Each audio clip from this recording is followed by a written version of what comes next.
Você assiste agora Alego News. Em atendimento ao alerta feito pela OMS, Organização Mundial da Saúde, que defende isolamento social como forma de conter o avanço da pandemia do coronavírus e que aqui em nosso estado de Goiás foi reforçado pelo governo e também por meio de decreto da mesa diretora da Assembleia Legislativa, a nossa Casa de Leis permanece fechada. Até o retorno oficial das atividades, as principais notícias do Parlamento Goiano e os desdobramentos da pandemia do novo coronavírus em nosso estado, a Covid-19, você acompanha em nossas edições especiais. A cobertura completa tem sido feita pelos nossos repórteres, que de casa realizam entrevistas remotas. Tudo para deixar você bem informado. Aqui em nossos estúdios, estamos em um número bem reduzido. Afinal, a segurança é para todos e ela deve vir em primeiro lugar.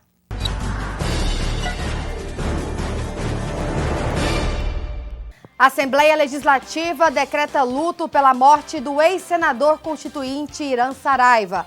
Sessões ordinárias de forma remota devem ser intensificadas na próxima semana. Pesquisa do Procon Goiás mostra que diferença de preços nos ovos de Páscoa pode chegar a 131%.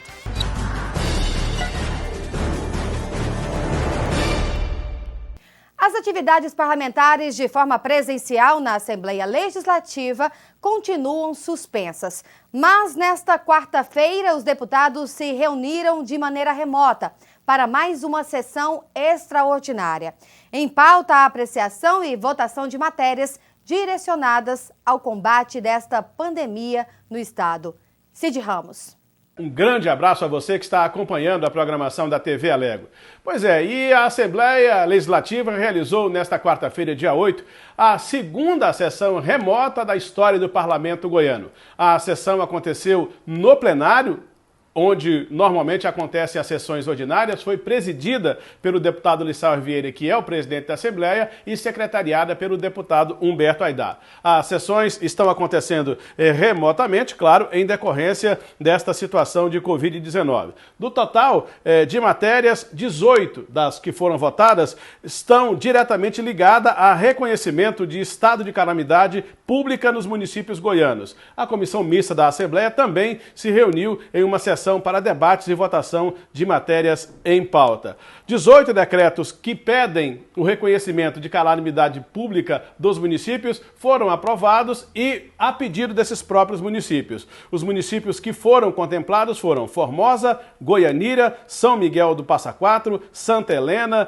Uruana, Jataí, Anápolis, Catalão, Bela Vista de Goiás, Uruaçu, Santa Teresa de Goiás, Paraúna, Vicentinópolis, Rio Verde, Firminópolis e Pameri, além de Paranaiguara e Aparecida do Rio Doce. O deputado Virmontes Cruvinel, ao final da sessão desta quarta-feira, falou sobre os projetos que ele apresentou e também sobre a importância da Assembleia não parar as suas atividades neste momento de isolamento social. Nós apresentamos alguns projetos e requerimentos também valiosos. Um deles, cobrando do poder público do governo do estado de Goiás que garanta a liberação de linhas de crédito sem muita exigência, sem muita burocracia, sem a questão de avalistas e outras dificuldades que tem aí tirado o som de pequenos empreendedores em todo o estado de Goiás. Então, para garantir essa liberação de linhas de crédito mais rápida para todos os comerciantes, empreendedores em todo o estado, nós apresentamos esse requerimento ao governo do estado e cobramos essa resposta imediata. Também apresentei um projeto para que os planos de saúde sejam obrigados a atender as pessoas, fazer a cobertura das pessoas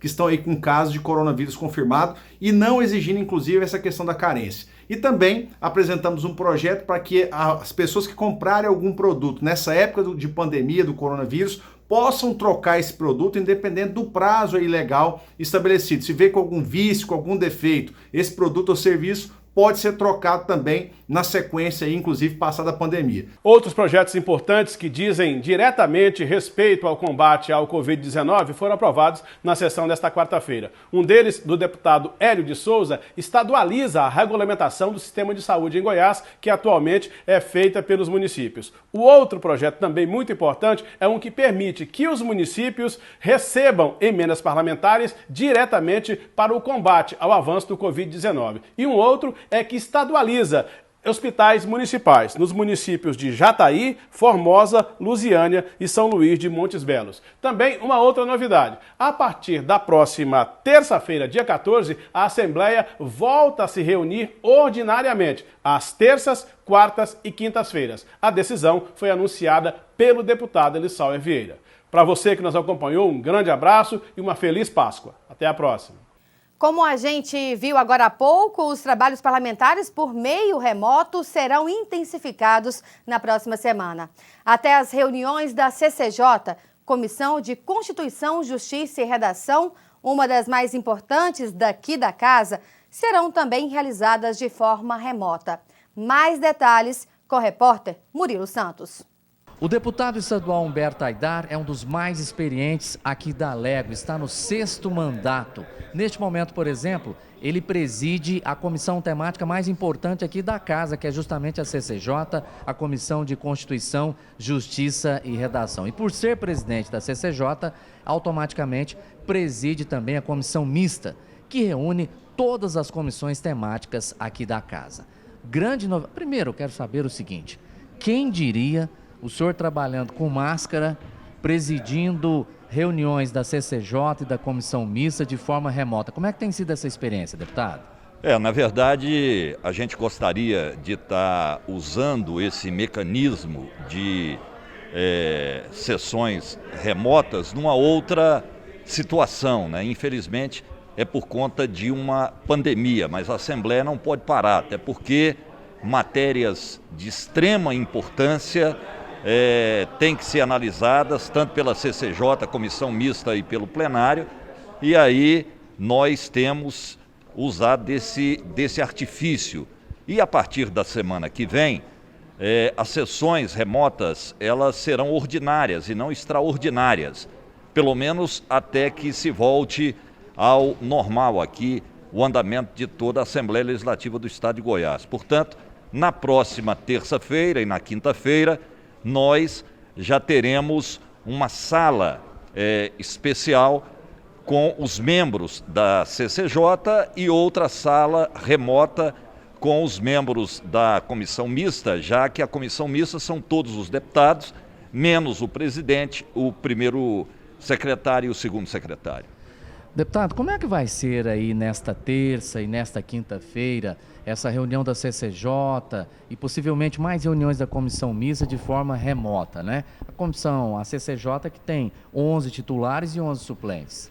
Bem, nós vamos encaminhar na próxima segunda-feira toda a pauta dos projetos, tanto os vetos, os projetos com pareceres favoráveis, os contrários, e vamos fazer uma sessão normal, uma sessão de 1 hora, das 2 às 3, até porque às 3 nós teremos o plenário. Claro, a gente ainda está se habituando, mas se você perceber, a sessão de hoje, ela teve uma desenvoltura já melhor do que a sessão passada, é algo novo para todos nós deputados. Eu espero que já essa próxima semana a gente possa ir melhorando essa nossa produção, né? Visto que há uma necessidade, repito, e sem querer ser pessimista, nós deveremos continuar com essas sessões remotas durante algum tempo, porque dificilmente, havendo sessão em plenário, nós não teremos aqui a participação de vereadores, de prefeitos que vêm buscar apoio dos deputados, e tudo que nós não podemos ter nesse momento é a concentração de pessoas. Deputado, costuma-se dizer que o trabalho parlamentar ele pulsa exatamente lá na CCJ, a Comissão de Constituição, Justiça e Redação.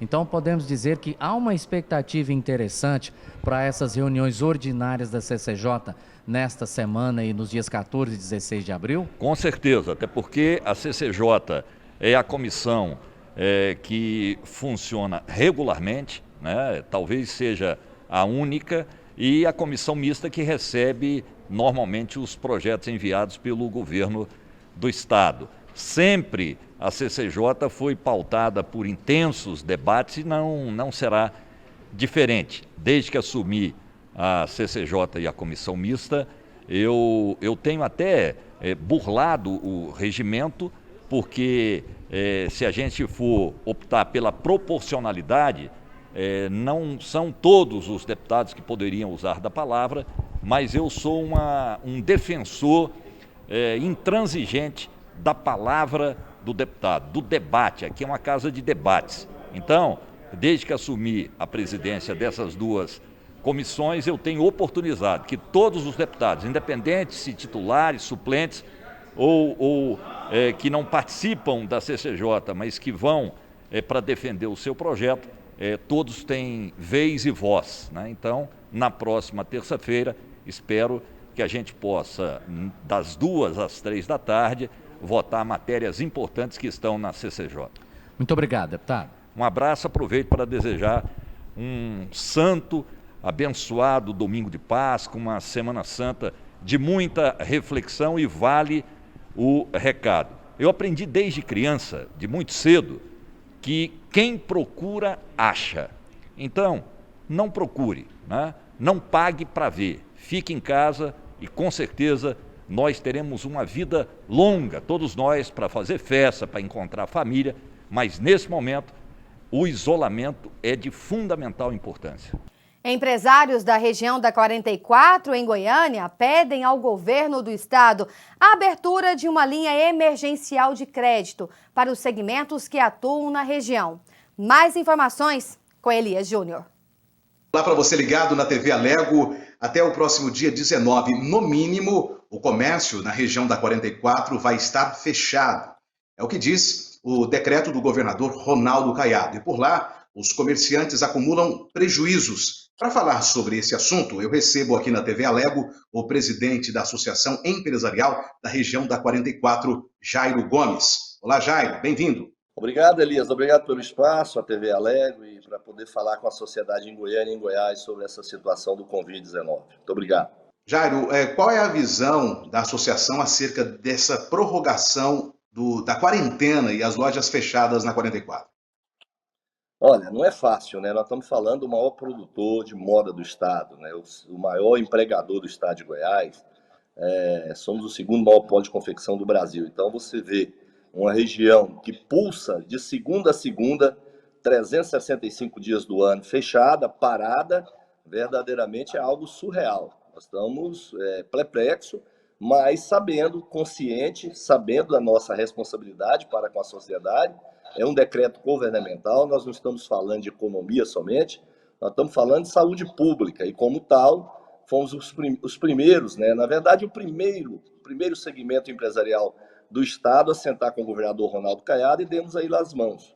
Prometemos e cumprimos. Hoje a região da 44, 100% fechada. São quase 15 mil lojas na região, 2 feiras, Feira da Madrugada e Feira Hippie, hoje sem funcionar. Então, eu não tenho aqui, eu falo aqui com muita tranquilidade que é o segmento que 100% obedece o decreto, mas é surreal, volto a repetir, não é fácil. Nós estamos numa situação de agora para frente, depois dos 15 dias, mais 15 dias parado, e isso vai refletir muito na economia e o prejuízo não vai ser pequeno, eu tenho certeza em afirmar. Jairo, a Goiás Fomento tem uma linha de crédito emergencial para os comerciantes da 44 e eles têm reclamado da burocracia e do longo tempo de espera até para saber do resultado, se foi aprovado ou não esse crédito. Na sua opinião, é necessário uma nova linha com maiores incentivos para aqueles que esperam um socorro do Estado? Na prática, verdadeiramente, o que a Goiás Fomento oferece, não só para a região da 44, mas para o mercado como um todo, não resolve o nosso problema. Nós estamos falando de uma região que é composta mais de 70% de microempreendedor. São pessoas que vendem hoje para comer amanhã. Então nós precisamos ter um carinho muito especial com esse tipo de microempreendedor. Nós estamos falando de mais de 70% no universo de 15 mil lojas. Então são pais e mães de famílias que precisam verdadeiramente de um carinho especial. Além da região da 44, Elias, e o telespectador possa entender, nós temos 2 feiras na região, que é a Feira Hippie e Feira da Madrugada. São feirantes que também são microempreendedores, que precisam de um carinho especial, de um crédito emergencial com substância. Eu não estou aqui, não propus para Goiás Fomento, em momento algum, que a Goiás Fomento possa arrumar uma linha de crédito para as pessoas trocarem seus veículos, para as pessoas melhorarem a fábrica da sua microfábrica. Não, nem para elas fazerem ali um valor mais agregado de capital de giro. Eu estou propondo para a Goiás Fomento um microcrédito emergencial para essas pessoas verdadeiramente se alimentarem, comerem, as pessoas passarem esses 30 dias. Grande parte desse pessoal que eu citei vende o almoço para comprar janta, então nós precisamos verdadeiramente dar a eles uma condição mínima de sobrevivência, porque senão nós estamos fadados a não voltar com eles ao mercado depois dessa crise. Presidente, segundo a visão da Associação Empresarial, caso o governo não favoreça esse crédito e os lojistas da 44 não tenham acesso a esse financiamento, hoje seria uma parcela de quantos % das lojas que fechariam caso isso não se efetivasse? Olha, nós estamos falando de um universo de quase 15 mil lojas e 2 feiras. Essas 2 feiras compõem ali mais 6 mil pontos de venda. Então, nós estamos falando de um universo de mais de 20 mil pontos de vendas na região. Por isso que é um grande mercado. Eu não tenho aqui, com muita clareza, Elias, eu digo para você, de 25% a 30%, se não tiver uma ajuda, não consegue voltar ao mercado de trabalho. Então, nós estamos falando de um universo aí de 6 mil famílias que deixarão de existir na região, fomentando o emprego, ajudando a roda da economia a girar naquela região. E já que estamos falando da região da 44, que é hoje o segundo maior polo de confecção e moda do país, perdendo apenas para o Brás, que fica em São Paulo, empresários da região, entre donos de shoppings, galerias e hotéis, se mobilizaram para ajudar famílias de trabalhadores que dependem da movimentação deste grande polo. É uma região que congrega muito ambulante, muito montador de barraca, o pessoal que trabalha com frete. Então, o pessoal é uma pessoa que às vezes trabalha hoje para comer amanhã. E é uma iniciativa de vários empresários da região de poder ajudar. Né? E através da Eleusa, que é uma pessoa que já trabalha na região, que catalogou essas pessoas que precisam receber, nós resolvemos lançar, através do grupo de WhatsApp, os empresários, para que cada um, na pessoa física dele, pudesse fazer as doações. Foram conseguidas, isso já tem feito alguns dias atrás, começamos a entregar, mas hoje um número maior e nós resolvemos fazer uma entrega única, né? E não vai parar. Eu acho que a fome não espera, a fome não vai parar por enquanto e nós vamos continuar arrecadando e distribuindo para essa comunidade aqui da região da 44, que faz a região ser grande, mas que agora, nesse momento, está precisando da ajuda de quem pode doar, quem pode ter um pouquinho mais para dividir com quem quase não tem nada. A 44 fechou e os empresários tiveram essa iniciativa de ajudar a gente. Ajuda bastante, né? Porque a gente trabalha aqui na região da 44 como autônomo e aí a gente precisa muito. E essa sexta veio numa boa hora. Está todo mundo parado de estar trabalhando, é uma ajuda boa para todos. No mínimo, aí 5 mil famílias estão necessitadas. É claro que essas ofertas de hoje não é grande coisa, mas nós queremos continuar com esse projeto aí devagarzinho, atendendo um e outro que necessita de uma ajuda para comer. Essa que é a grande verdade. A ajuda agora é matar a fome. Gente, cada um fazendo a sua parte faz toda a diferença. E são nestes momentos difíceis que uma ajuda como essa tem um significado muito especial. A TV Alego tem percebido o quanto essa corrente do bem tem se multiplicado. Diariamente, nossa produção tem recebido vídeos mostrando a garra e a força do nosso povo. O Alego News Especial vai agora para um rápido intervalo. Voltamos em instantes.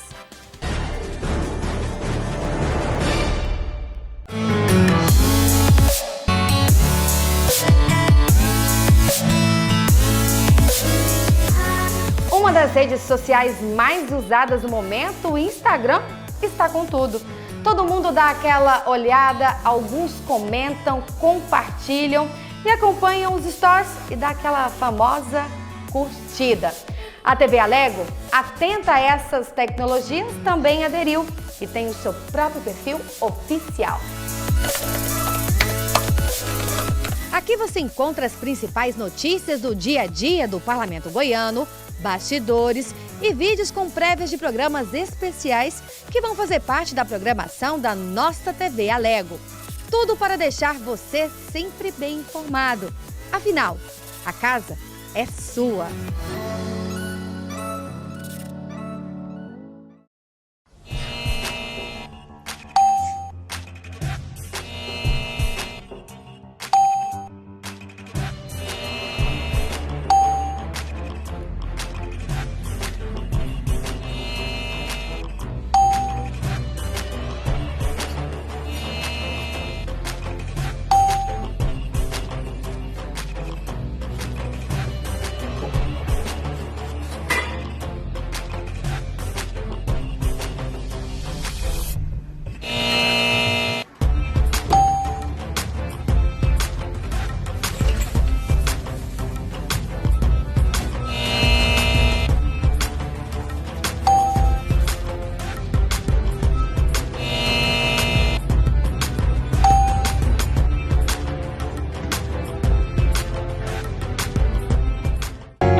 O Alego News Especial está de volta.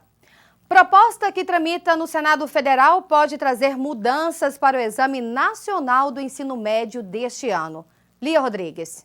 Hoje venho aqui para falar de um projeto de decreto legislativo que tramita no Senado Federal e quer a suspensão dos editais já publicados pelo INEP referentes ao Enem 2020. A proposta considera inoportuna a publicação destes editais em decorrência da emergência epidemiológica do Covid-19, em que o Brasil suspendeu drasticamente as atividades escolares. Já com data definida para a realização dos exames, tanto o Enem impresso como o Enem digital, caso aprovada, essas datas seriam prejudicadas. No último dia 6, foram abertas as inscrições para solicitação da isenção do pagamento na taxa de inscrição. Em apenas 24 horas, 670 mil estudantes já haviam realizado a solicitação. E no próximo dia 11 serão abertas as inscrições. Eu volto com você, Patrícia. Temos exibido aqui na TV Alego entrevistas com especialistas que explicam e recomendam ações para que grupos de risco possam se proteger durante a pandemia. Nessa semana do Dia Mundial de Combate ao Câncer, marcado pelo 8 de abril, vamos falar sobre o que deve ser feito no caso de quem está em fase de tratamento da doença.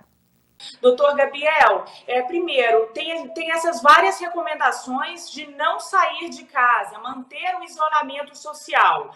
Como que o senhor tem feito, orientado os seus pacientes para conciliar o tratamento nesse momento? Nesse momento, né, da pandemia pelo novo coronavírus, nós devemos manter os pacientes oncológicos que se encontram em tratamento, ou seja, o tratamento não deve ser interrompido, né? O que nós temos que fazer é, aqueles pacientes que se encontram em segmento, ou seja, que não têm doença em atividades, devem ter os seus retornos de suas consultas adiados, né? Mesmo o próprio rastreamento do câncer, onde o paciente não tem evidência de doença ou sintomas, esse tipo de consulta também deve ser adiado. Então deve ser mantido apenas o paciente que encontra-se em tratamento ativo, né? E nós temos também como recomendações gerais aquele paciente que encontra-se em terapia imunossupressora, como quimioterapia, terapia-alvo. Esse paciente deve vir ao serviço médico usando máscara, né? Se manter usando máscara no ambiente da clínica, do hospital, na presença de outras pessoas, deve também utilizar máscara.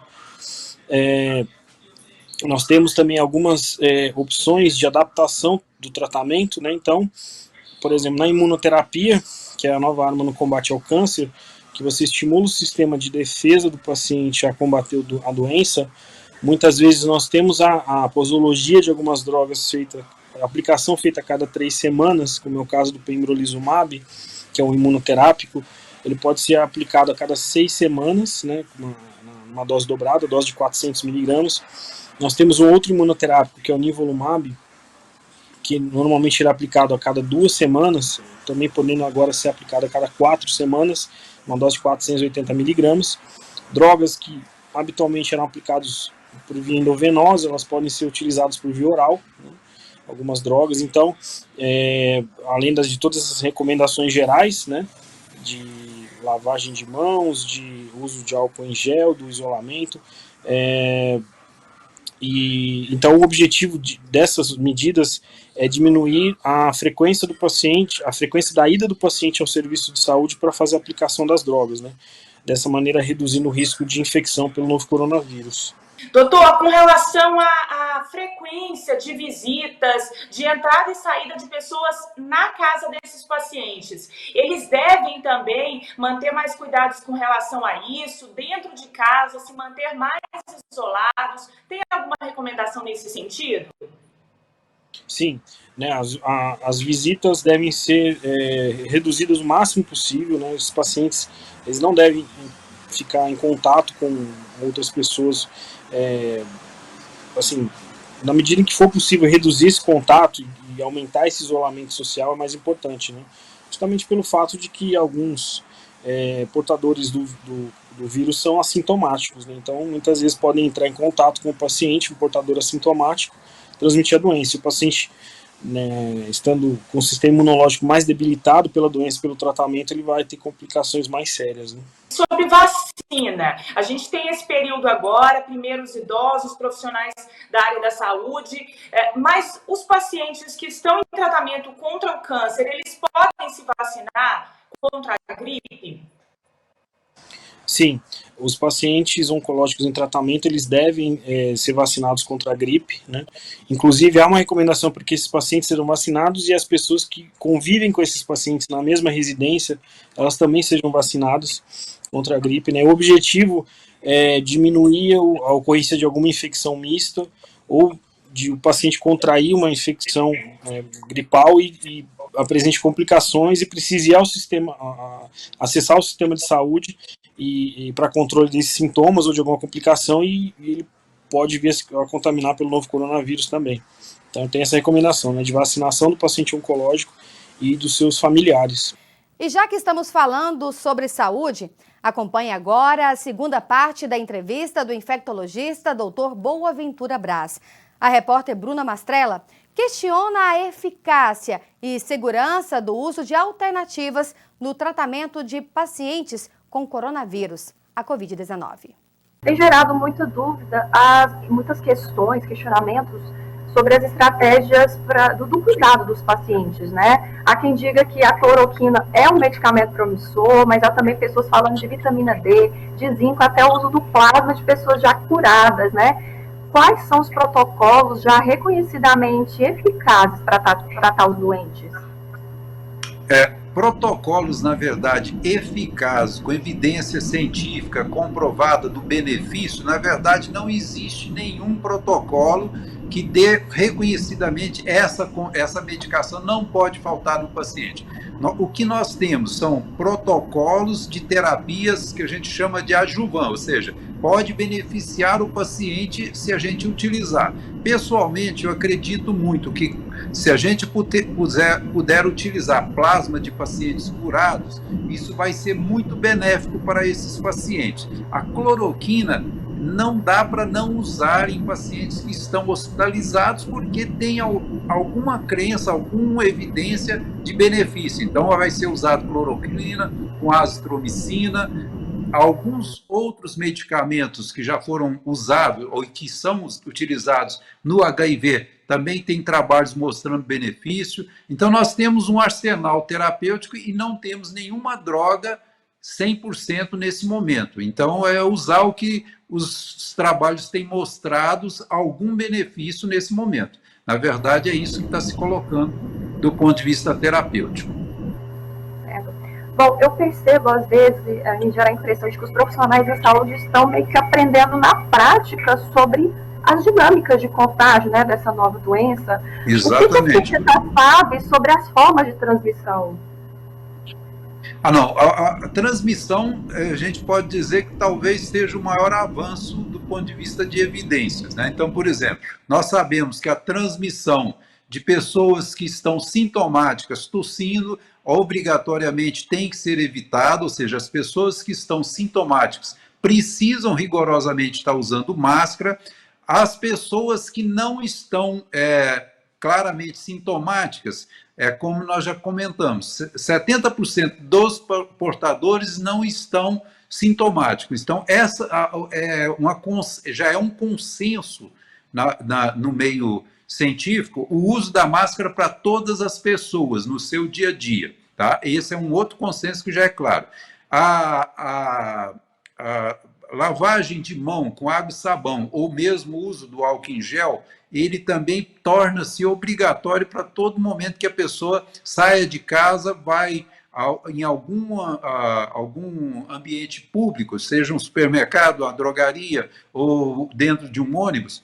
Logo depois que você manipular qualquer produto, você deve passar o álcool em gel antes de ir para casa. Chegando em casa, por uma questão de conduta, de criar hábitos saudáveis, chegou em casa, tira o sapato, passa ele num desinfetante ou numa água sanitária, deixa ele na entrada da casa e calça o seu chinelinho e acaba de adentrar dentro de casa.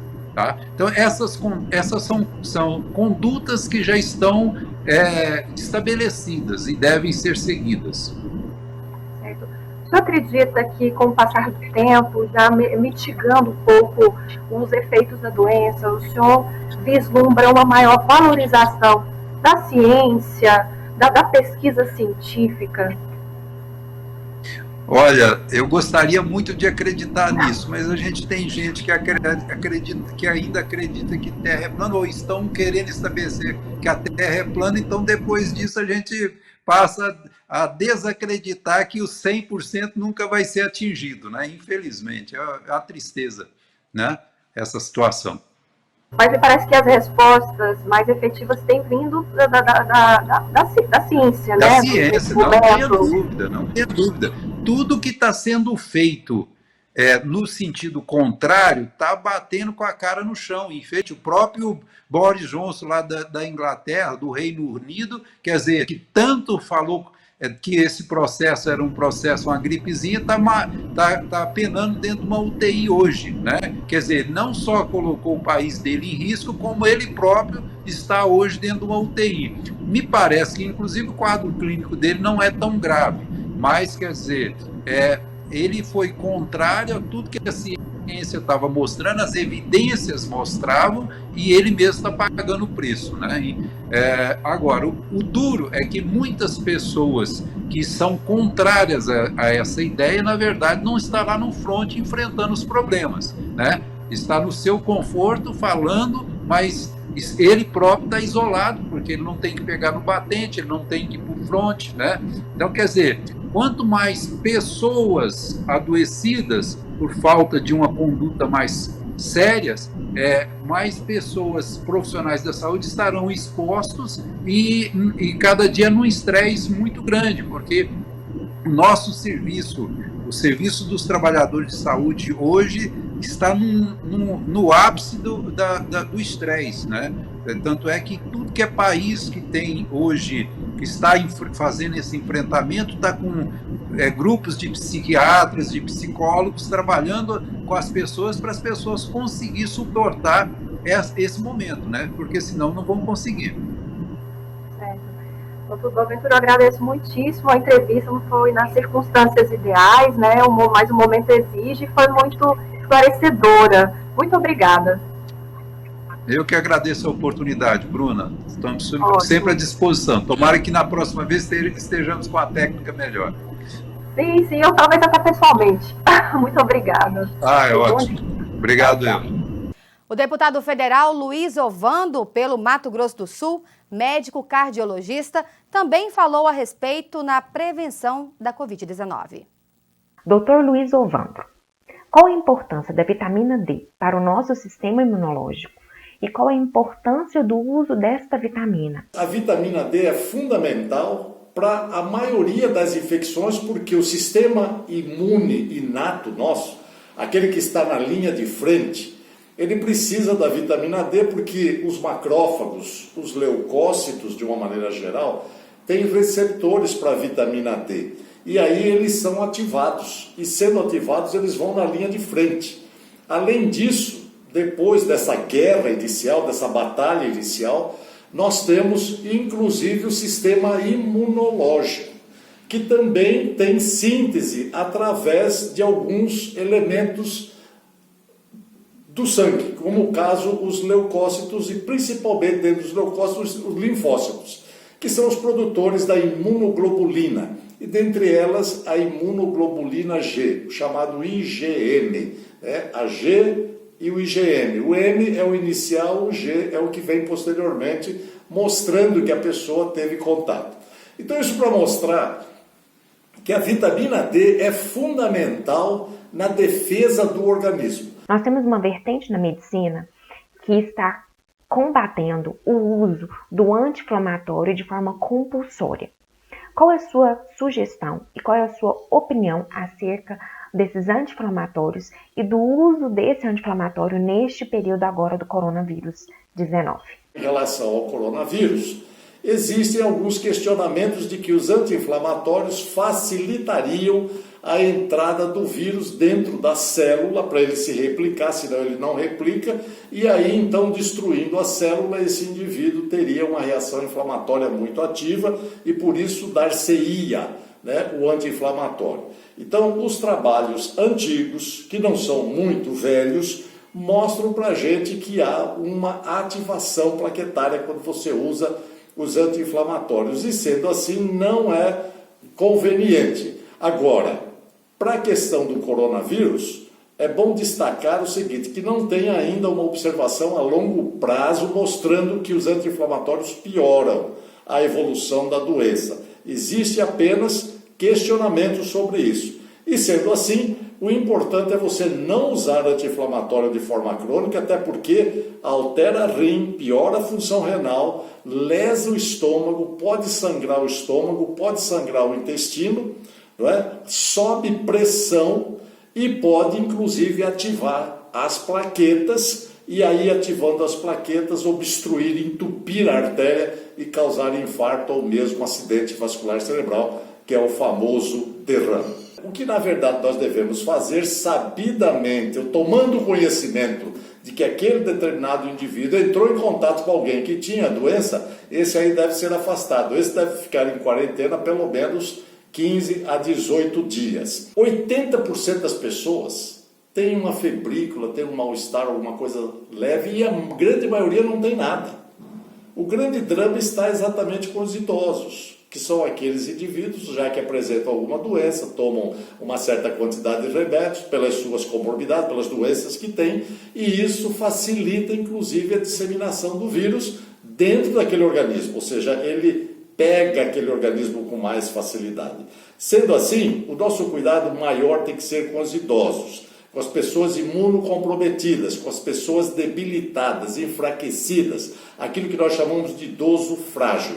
Nós temos que ter as medidas práticas, que é aquilo que você já sabe, que é lavar a mão sempre, entrou em contato, evitar o cumprimento, pelo menos nessa fase, nós temos culturalmente o fato de estender a mão, não faça isso. Diga para a pessoa, isso não é falta de educação, é prevenção, Lava a mão, passa o álcool gel quando você não tiver água e sabão. Se você não se sentir seguro, ponha a máscara quando vai a um lugar mais apinhado, ou seja, com maior volume, número de pessoas, Evita a proximidade, sempre mantenha uma distância de 2 metros, não menos do que isso, Embora 1 metro, alguns já dizem que é seguro, mas o importante é que a gente se previna e evite essa disseminação, porque você, não sentindo nada, pode ser um portador e você pode ser o causador de disseminação. Agora vamos para os números atualizados da Covid-19 aqui em nosso estado, com a repórter Bruna Mastrella.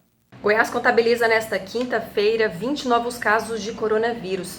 Então, até agora, já são 179 pessoas infectadas pela doença e 7 mortes. Enquanto isso, existem quase 3.300 notificações suspeitas que ainda aguardam resultado de exames. Para reduzir essa subnotificação, a Superintendência da Polícia Técnico-Científica cedeu por 180 dias ao Laboratório Estadual de Saúde Pública Dr. Giovanni Cisneiros um aparelho que consegue processar simultaneamente 92 amostras de secreção. Espera-se que com isso a unidade consiga concluir até 250 exames diários. Hoje eles não passam de 105 por dia. Outro destaque desta quinta-feira é o início da instalação de um hospital modular em Águas Lindas, no entorno do Distrito Federal. Esse vai ser o primeiro hospital de campanha a ser erguido com recursos integrais do governo federal. A unidade ficará pronta em 15 dias e terá 200 leitos, todos com capacidade para atender pacientes com suspeita de Covid-19. Patrícia. No próximo bloco, pesquisa do Procon Goiás mostra que diferença de preço nos ovos de Páscoa chega a 131%. É daqui um pouquinho. Fique com a gente.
A Alego agora dispõe de um novo aplicativo, o Alego Play.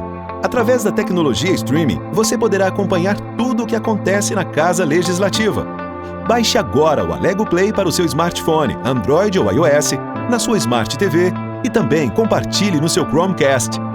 Alego Play, a sua nova plataforma de streaming da Assembleia Legislativa de Goiás.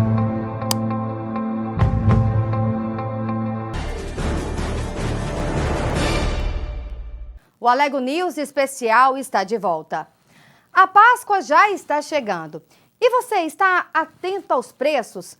Pesquisa do Procon Goiás mostra que diferença de preço nos ovos de Páscoa chega a 131%.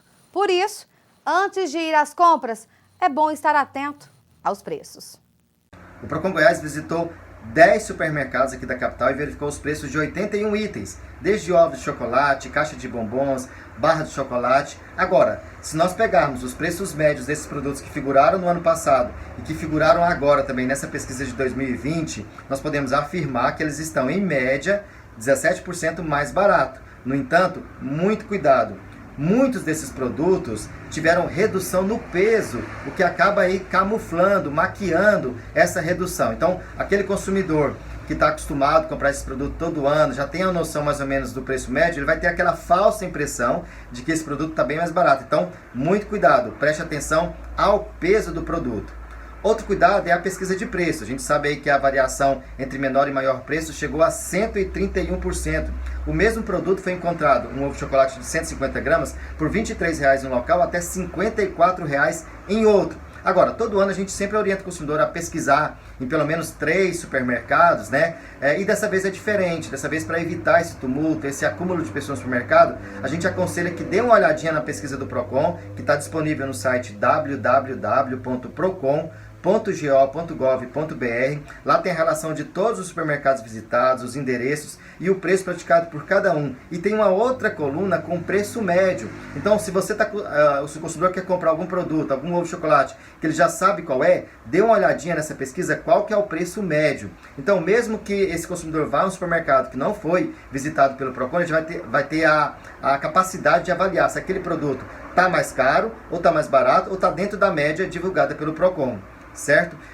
Outro cuidado que o consumidor tem que ter é procurar avaliar o preço com a qualidade desse produto. Então, verifique sempre a embalagem, se não está furada, se aquele ovo de chocolate que tem brinquedo no seu interior tem o selo do Inmetro, tem a faixa indicativa de idade para a criança que vai utilizar aquele brinquedo, né? A data de validade, a composição, a identificação do fabricante, tudo isso tem que ser avaliado. E se o consumidor optar por comprar esses ovos de chocolate naquelas bancas de promoção, normalmente mais barato, porque tem algum quebrado, algum amassado, se essa informação tiver dada ao consumidor previamente, não dá a ele o direito de reclamar posteriormente. Agora, se essas informações de que o produto está mais barato, consequentemente por causa de algum quebrado, algum amassado, se não tiver dado essa informação, o consumidor poderá sim fazer essa reclamação junto ao PROCON.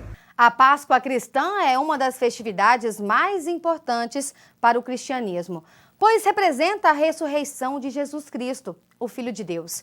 Agora, neste momento que todos nós estamos passando, seja de quarentena, isolamento social, essa data vem ainda com mais significado. Todos que nos assistem nesse momento pela TV Alego, eu, Padre Rodrigo, reitor do Santuário Sagrada Família, venho com grande alegria desejar as grandes graças da ressurreição de nosso Senhor Jesus Cristo neste ano de 2020 sobre você e sobre a sua vida, a sua família. Nós precisamos desses sinais de Páscoa. Nós precisamos destes sinais de passagens, mudanças e transformações. Nunca a nossa sociedade foi tão sedenta para vivermos uma verdadeira transformação diante de tudo que nós estamos passando nesses últimos tempos. Receba as bênçãos da Sagrada Família. Olhe para a vida, olhe para as coisas maravilhosas que Deus tem feito na sua vida e na vida dos seus. E na feliz certeza de que este amor com que você tem vivido na sua Sagrada Família, você possa contagiar este mundo em que nós estamos vivendo. Esperança, paz, amor, sabedoria, muitas virtudes vindas dos céus, como um dia aconteceu no mistério da família de Nazaré. Receba as bênçãos da Sagrada Família. Em nome do Pai, do Filho e do Espírito Santo. Amém. O nosso santuário está aberto durante todo o tempo, pois somos um santuário de adoração perpétua aqui na Arquidiocese de Goiânia, o Santuário Sagrada Família, buscando todas as bênçãos dos céus, para que o nosso bom Deus, Jesus Cristo, o amor eucarístico de Jesus, que brota do seu coração a transformar as nossas vidas e a transformar as nossas famílias. Uma mensagem de muita esperança, uma mensagem de muitas bênçãos, uma mensagem de muitas vitórias, uma mensagem de muitas certezas das maravilhas de Deus por todos nós.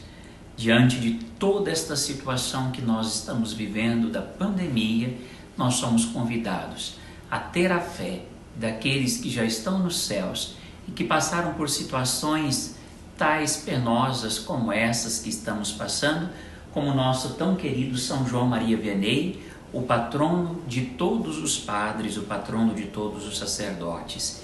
Receba as bênçãos da Sagrada Família de Nazaré para celebrarmos a Páscoa de Jesus neste ano de 2020.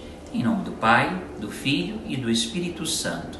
Neste domingo, nos acompanhe pelas nossas redes sociais às 6h30 da manhã, às 8h, às 10h15, ao meio-dia, às 3 da tarde, às 19h30 e às 22 horas, como todos os dias. Lembrando que você pode vir com a sua família dentro do seu carro para receber a bênção no estacionamento do nosso santuário.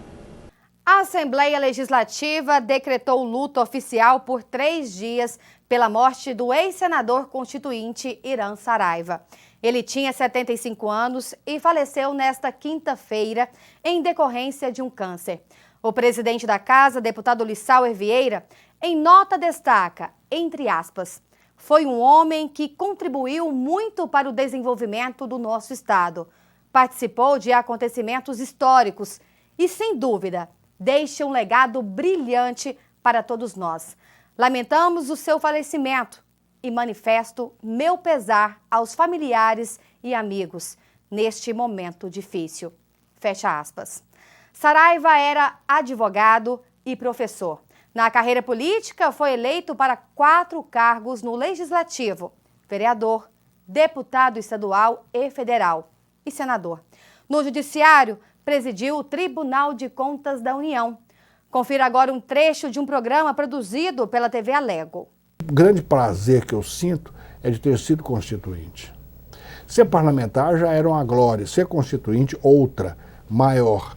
Agora eu sinto que precisamos também voltar ao texto para desfazer o que o meu querido amigo, colega, e eu tenho por ele um carinho enorme, histórico, que era o Luiz Guimarães colocava. Quer dizer, quando nós caímos no buraco negro e jogamos para a legislação infraconstitucional, é porque não havia acordo. E a nação tem que partir agora por um grande acordo nacional, onde todos entendam que uns têm que abrir mão, outros vão ter que abrir mão mais ainda, porque ou fazemos isso, ou aquele quinhão que pertence à sociedade como um todo vai indo embora. À medida que o meu direito individual e pessoal fira o direito coletivo, nós temos que rever isso. E não tem muita falha, muito erro naquilo que nós demos. Mas eu peço perdão em nome de todos os constituintes, em nome da própria constituinte que está em vigência, porque a hora que nós tínhamos era aquilo, era o que não tínhamos que fazer. E, infelizmente, nós tínhamos que dar até o que nós não tínhamos condições de pagar, porque era a hora. Ou era fazer isso, ou continuar uma ditadura. Agora não, agora já temos um momento democrático, onde é preciso depurar. O que é depurar? Acabar com o texto? Absolutamente. E nem abrir uma nova Constituição, porque quando nós, ali no artigo 60, fixamos que o Congresso atual é também derivado, um constituinte derivado, ele tem que ter vergonha na cara, respeito pela população e fazer uma legislação que não seja casuística e que aproxime da realidade que nós queremos. O que é que nós queremos? Escola funcionando, queremos saúde funcionando e não um povo procurando esperar uma vacina onde todos estão vendendo a vacina. Quer dizer, que país é esse? Irã Saraiva deixa um grande legado. O Alego News especial de hoje fica por aqui. Continue com a nossa programação e acompanhe as atividades do Legislativo Goiano aqui no canal 61.2 e canal 8 da NET. Até a próxima edição.